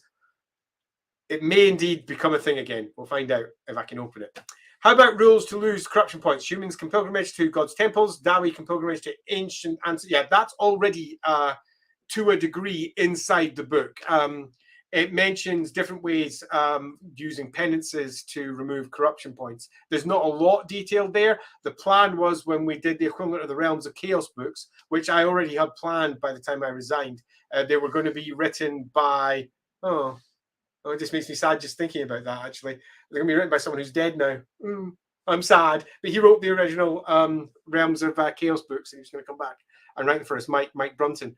Mike was literally the best. I wish you could all have met Mike Brunton. He was the coolest guy in the world. And he wrote the original Realms of Chaos books for first edition. And he's going to be coming back to help us write the fourth edition versions. And we planned, at that point, 2 of them. Obviously, it'll be completely different now. But that will be... I'll be looking forward to seeing what they do, but we intended to have all of the corruption and ways of removing corruption in there. Mopars 2456 says, do you think I need a drink? The Emir from Norscat are Titan Beastmen, or are the Yetis from the Ogre roster? See, you can answer it either way, really, couldn't you? And I've seen someone attempt to answer it both ways too. I'm going to answer a different question. And I'm instead going to say, is the Warhammer world really big? And does it make it feel smaller if we make everything else? And the answer to that second part most certainly is yes. I prefer to create big, discrete, separate things. I have no problems with linking things and making one thing move into another, but I do like separating them out if I can. So I'm not above rewriting things to make things more in depth, more complicated and cooler, rather than trying to make everything the same thing. Okay, then I'll be awake for the next mapping stream. Oh, excellent. Although they are in the middle of the night, I do apologize for that. And a long day, and they might not happen. So you catch the VOD. That's what the VODs are for. Kimia says, oh, that's a Mortal Lore Master. You're chatting away between yourselves. Let's skip all of that. Do we have anything else? It says, ask about anything, but you're looking for questions about the rules. I was asking for the rules, but I'm not too bothered about what questions come in. I'll be stopping very soon, so I've got to go and email, someone about something, which I'm about to go do, but I'll finish off these first. Soldier Career felt a bit of, there is a complete lack of shooting career, and that was done on purpose. Because we intended to expand upon that later. The core book only covered the primary stuff for the Empire and included enough to give you your base, not the Empire, pardon me, the Reichland, and included enough to get our handgunners and our archers for the Reichland in there.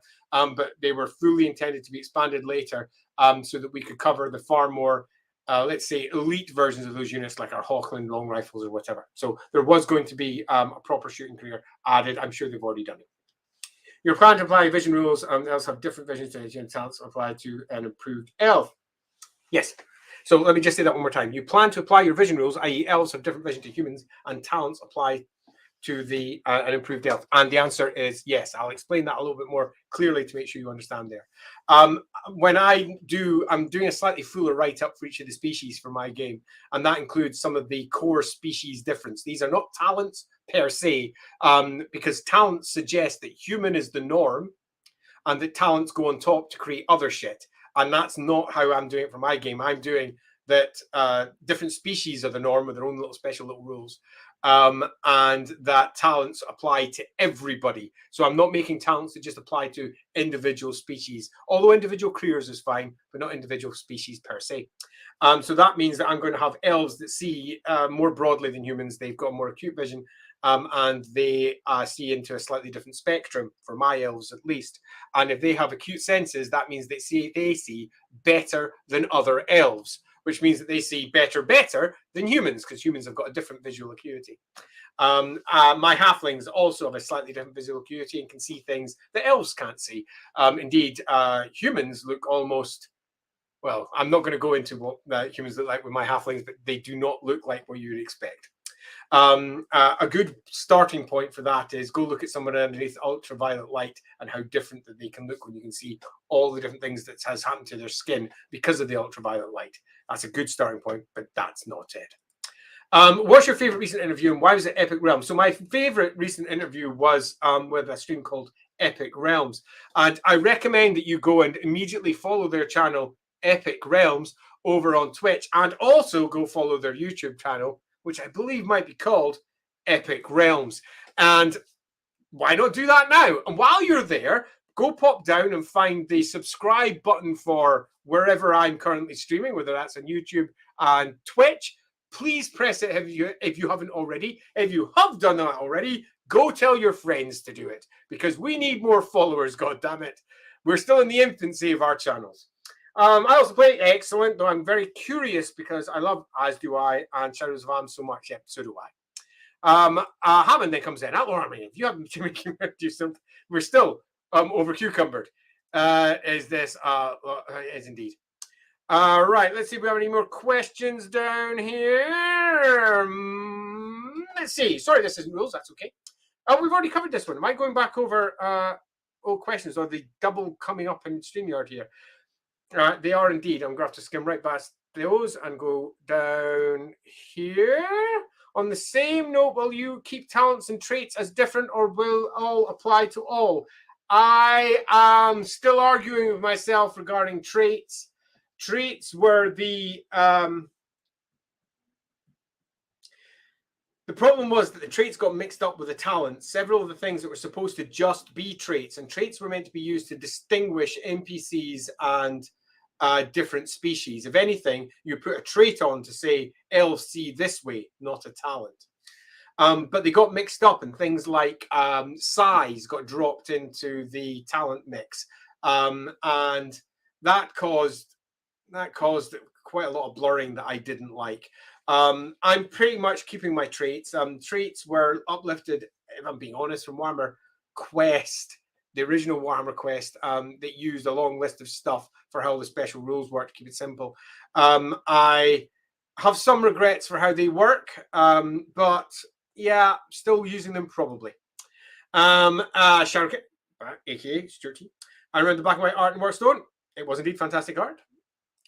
Student says, and he says, exquisitely beautiful art map. So thank you very much. Very nice of you to say so. I look forward to learning more about Troy's Dwarf weapon. Thank you. You will indeed learn more about that weapon. Got to finish up and did 9.4, 9.4, 9.4, 9.4. Which one's that? That is Yumi was 3.4. That's Alameda White, I think.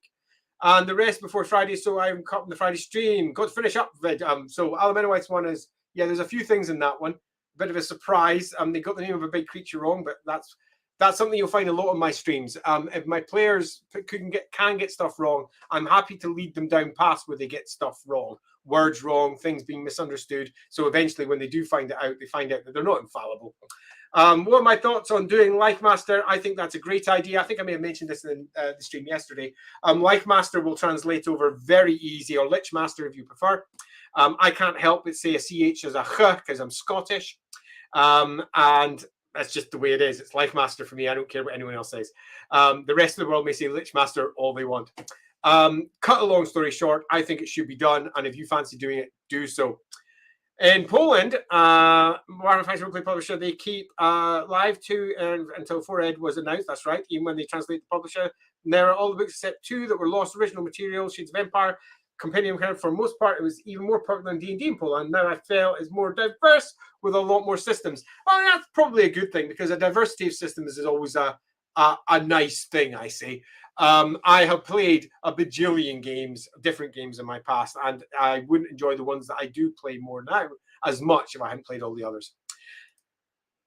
Grom Brindle, the Ancestor, drops in and says, what do you look on in-game racism like dwarves taking elves too deep and another way around? Have you ever got complications with players doing this? Right, so I have made a post that references this without directly stating it on the LAWhammer blog, and I recommend that you at least look at that one. I popped up a big long box checks, session 0 set of check boxes for what all the players did or did not find uncomfortable. What lines that they didn't want to cross, what veils that they wanted to draw over individual situations. And when we did our session 0, which in truth wasn't a session 0, it was more like a session 0 times 20, because we had about 15 sessions before we even streamed live. We had discussed this out already, so we all knew what we were individually comfortable with and what we were individually going to drill down on, and what particular parts of society we were more than happy to express or did not want to see expressed. And we were relatively happy with where we landed. So let's take each part in turn. How do I look upon in-game racism? In my word, this isn't racism. It's not different races here. These are different species.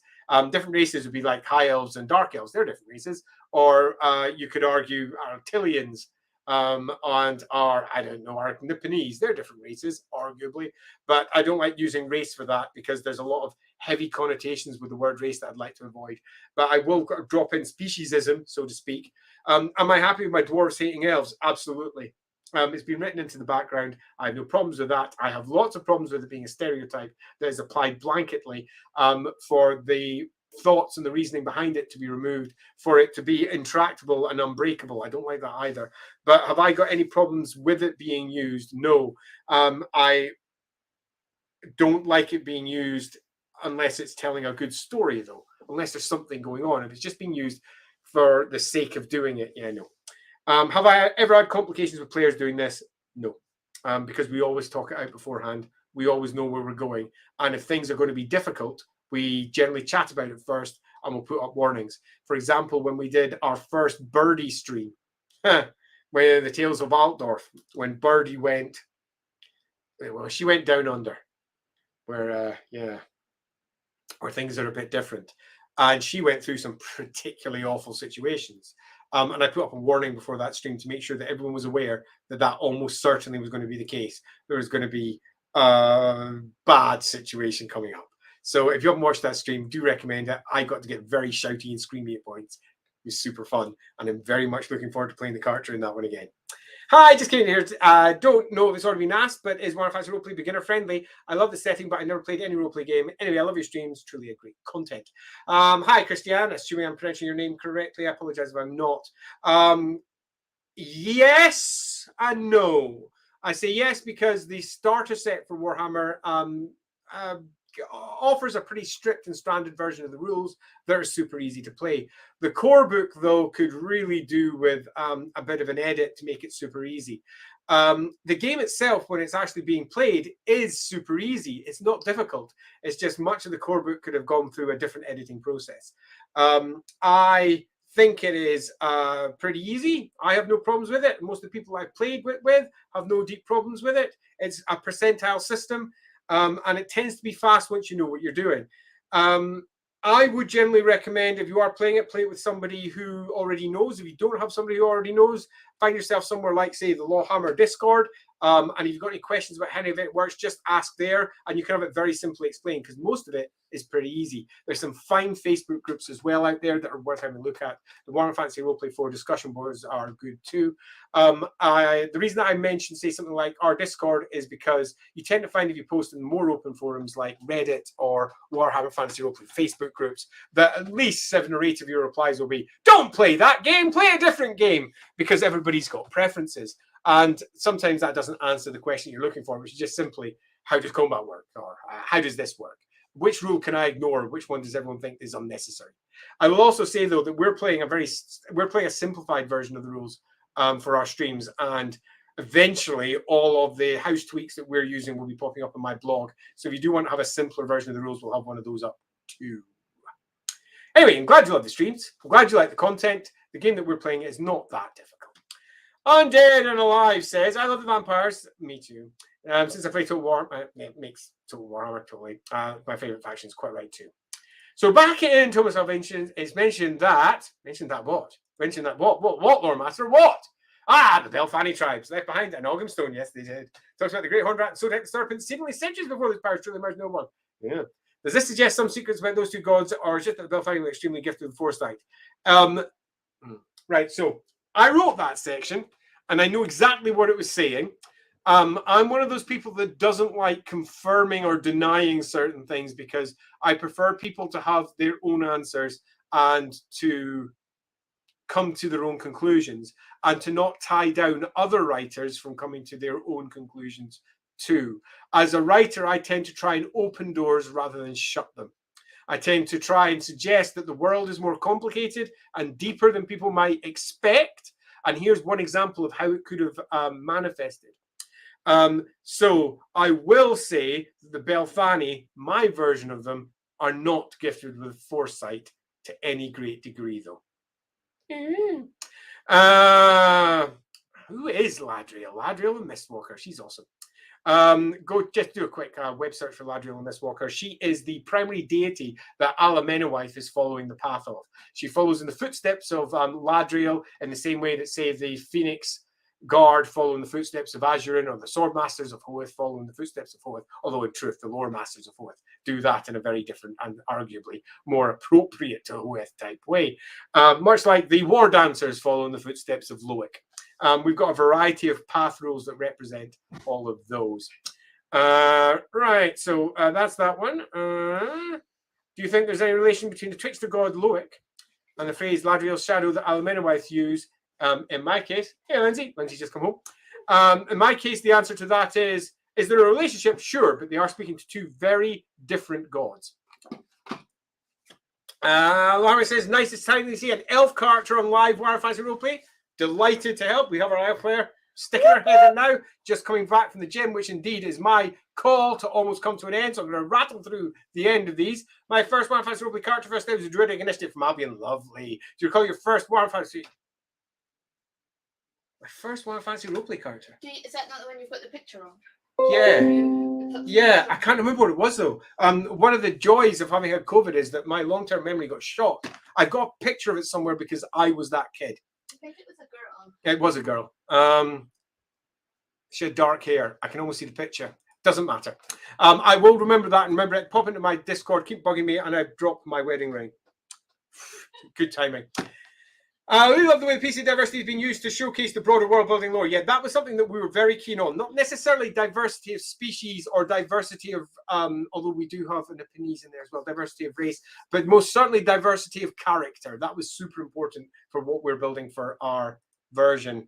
There is an uncanny amount of lives between Ladriel and Loic. I do not think that there is. I'm happy to argue that one out. But that's only because I've written quite a bit on both of them. That would be interesting. Syrian says, does it make it feel similar if we make everything else? Wise words, Andy. Thank you for saying so. What do you think is possible? Do you think it's possible? I think it's absolutely possible to stop the end times. But if you listen to our stream, Alamenowith, let's just cut through all the bits. I'm not going to make the spoiler for what Alamenowith was. It just came out in the most recent episode, what she was before. But cut it all down to its nubbins. Every single foresight now will say the end is coming, the world is coming to an end, and that there is no way around it. But Alamenowith thinks that she's found a way to get around it, and that has been answered in the stream. We're going to have a spoiler stream at some point, which is spoiler chats about stuff that we're doing. Moving on, any change in LAWhammer to the following rules? Yeah, very few. The following rules I think are fine. I will argue them. If you've got an issue with them, come into Discord, because I still think they're in the right place. I mean, the party has a dwarf and a dark elf, and they're an inseparable duo. Love it. Ed comes in and says, how is Ed so handsome? Like, way more handsome than Dan. It's his arms. It's his arms. It's his arms. I can't believe I said that. Hope you're not watching this one, Dan. Christian says, thanks for the answer, no problem.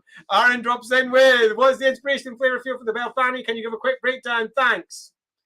At this hour, not a fast enough one. The Belfani, let's just say what they are rather than give the inspiration, are a they are a pre-Sigmarite tribe of humans in the Reich Basin that lived there before the arrival of the tribes that would form the empire and other old world nations that came mostly over the world's edge and Black Mountains. Some of them came from the south, presumably related from those who now live in modern-day Araby over to the lands of the dead. Some came across the World's Edge Mountains. The Teutigans, for example, famously came down the World's Edge Mountains like blood coming from a recently opened wound. The Teutonics Next, one of the holy books of Ulrich, goes into that to some detail. They came across the World's Edge Mountains. The Teutigans were probably what would be nowadays called a chaos tribe, in the same way that the Umberigans, not the Umberigans, pardon me, I'm speaking about the Gospodars, they also came from effectively the edge of the Chaos Waste too, and are what would nowadays probably be called Chaos Marauders. So they predate all of those, and so to a degree did the Norse, which is interesting because they migrated upwards, not downwards. They're an interesting one. LAWhammer, I don't want to spoil anything for anyone who's interested in watching LAWhammer anyway then, so I'm going to ask the creature's name they got wrong. Was it, I'm thinking Ancient Evil. Yes, that seems very likely, doesn't it? No, it wasn't. Well, it sort of was your fault, but no, I let that one lie because it was funny. I think so. I talked to Annie Leask on Discord about this. Yes, Andy obviously doesn't know either. Everyone's making guesses, but they think so. And I'm like, yeah, that was pretty much. I mean, just that scene. That I think that's episode 9-4. That's definitely a scene. I will say I'm glad that Ladriel's getting as much of a big focus on LAWhammer as she's barely covered the more recent books that are published for the Army books. I agree. It's one of the reasons why. I mean, she was necessary for the core plot that we're building. So that's the reason that we dropped in that one. I looked them up and thought the models looked small, but Andy explained that they could never stop growing in size, so the older ones could be as large as mountains. That's certainly saying a thing, isn't it? I remember writing about Skaranarak for Total Salvation 2, as I recall. Skaranarak was first introduced in the lovely little handbook, the Book of Sigmar, which was quite fun from Black Library. If so early human tribes were essentially chaos tribes, is it possible Ulrich was once an interpretation of Khorne? No. I will say that categorically, no. Yeah, categorically. I can say that pretty much categorically. That doesn't mean that Games Workshop won't say that all the gods are just chaos manifesting in different ways, because they might say that at some point. But in terms of what the gods are and how they were always presented, categorically not. Thank you, Andy, for talking about Ladriel. Ladriel said, no problem. We're almost at the end. Is there a version of Roman Empire in Warhammer lore? There has been at various points. It came out from Remus, the Romulus-Remus type split. That has largely been pushed aside, although many of the models make strong reference to Roman influences. Many of them. And what do you think of the big reveal? Lady Lake was in there. I thought that there was definitely some good ideas hidden in there, but it was much like much of the end times, not necessarily as well implemented as it could be. And that brings us to the end of the questions. We have been streaming for about an hour and 46 minutes. Everything appears to have worked well. Thank you very much for dropping by. I think that worked neatly. If everything goes according to plan, I may stream again tomorrow doing some mapping. If I do that, I'll probably be starting at 7 o'clock. So if you're watching, do please mark your 7 o'clock marker if you want to come and see me doing the thing. That's 7 o'clock UK time. And as always, please do like, do subscribe, press buttons, share it to anybody you think might be interested in this sort of thing, and do drop by our Discord, our Facebook groups, or whatever else we've got. All the links are currently sitting on YouTube inside the video's description. So pop in there, press all the buttons, do the things. That would be lovely. But other than that, good evening to you all. I'm going to go off, make myself some emails, and then get ready for speaking to all my Rookery pals, because it's a Rookery meeting this evening, and we got stuff to discuss.